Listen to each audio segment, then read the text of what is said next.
and welcome back to our channel. Ayaw mo kalimot o pag-subscribe o pag-click sa notification bell below para sa new updates sa atong YouTube channel na Radyo Drama Bisaya. And daghang salamat sa inyong pagpadayong pagsuporta o pagpaminaw sa atong Radyo Drama Bisaya. Just chill and relax and enjoy the show. Doktrina. Tuon man, human sa mong plano. Ako mo inango sa atong mga kaubanang revolusyonaryo. Nga dagito na mo sa Congress ug dadon ug iuban na mo sa kabukiran. Ug ipatuo na mo nga gidagit kini sa Congress sa mga military. Apan ang tinuod, ang kalihukan mo ay nagsugo nga dagiton sa Congress ug ipatuo nga mga military gyud ang nagdagit kaniya. Apan kaming mga mapulang manggugubat mo nagdagit kaniya ug hangtod karon bituoan gyud nga patay na kini sa Congress. Apan ang tinuod, dako siyang buhi.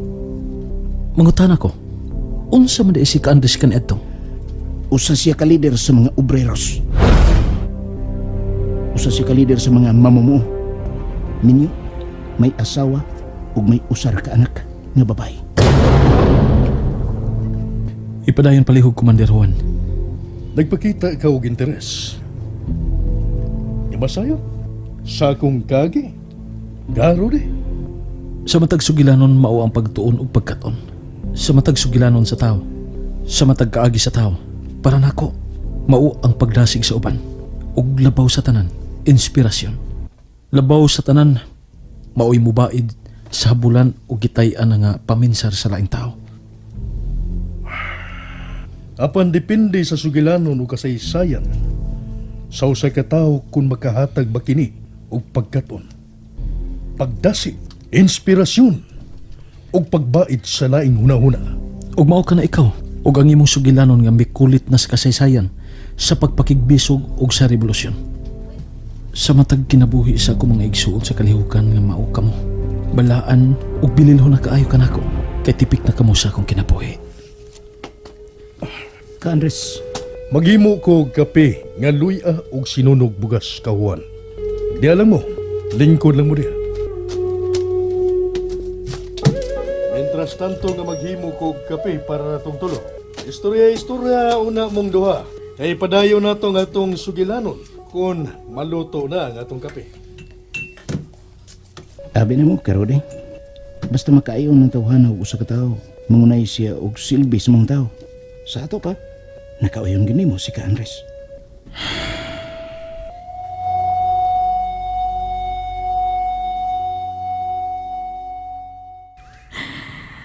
Matod pa nimo lig-on ka. Ipakita na ko ang imong kalig-on. Ayaw paghilak. Ayaw kalimot nga upat ka klase ang luha sa tao.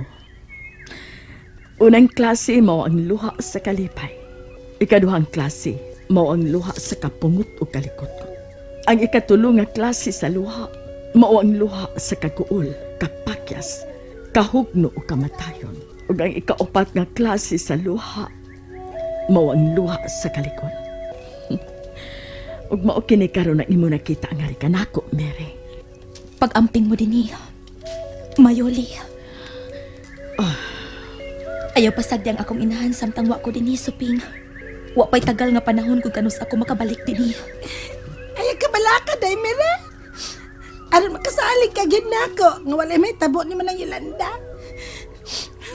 NPA, nasad bayak ko, day, Mira. Oras na sa inyong panaw ka, Mary. Huwag din ka magmingaw dito sa Kamanduang Provinsya tungkol kay kauban gyapon nimo si Kang. Ha? Ato na ta.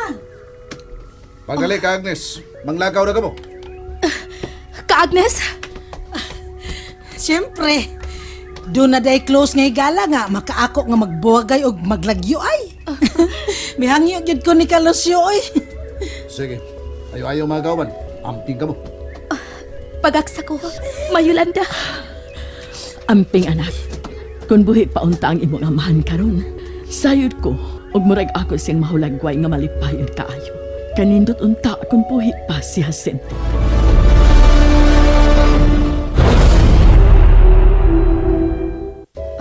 Adonami, Amping dito anak. salamat, Mama Yolanda. Kalusyo, Ayo kauban, inom dumi ninyo. Maghuwag kami sa inyong pagbalik. Ilabi na kagyod man sa inyong pagsulit. Salamat ka, Lucio. Tanda ka, Agnes. O kami, adto na mi.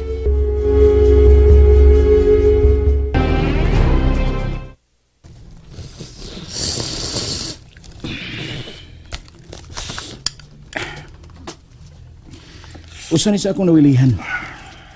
Ang kapis partido. Lami kayo. Karudi, Wa mi ani dito sa among kota. magabiya ka na namo ni Karudi, kahuan. Oh, husto rito. Tigo mo na nako ang usa ka squad. Paraon niya. Paraon niya ka Andres. Karudi. Sige kahuan.